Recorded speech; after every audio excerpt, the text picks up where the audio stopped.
இங்க அகிரான்னு ஒரு ஸ்கூல் பொண்ணு இருக்கா. இவளோட அப்பாவோ வாய் பேச முடியாதவரு.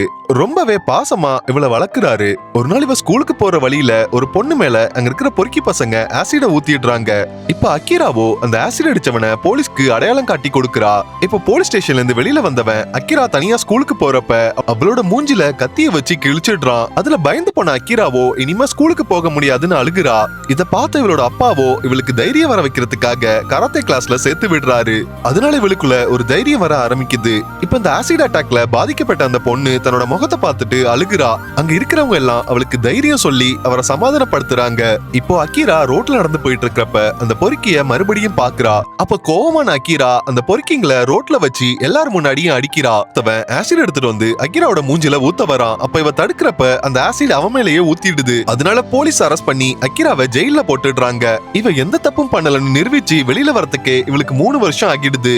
இந்த மாதிரி பொண்ணுங்க மூஞ்சில ஆசிட் அடிக்கிறவங்களுக்கு நீங்க என்ன தண்டனை கொடுப்பீங்க? கமெண்ட்ல சொல்லுங்க.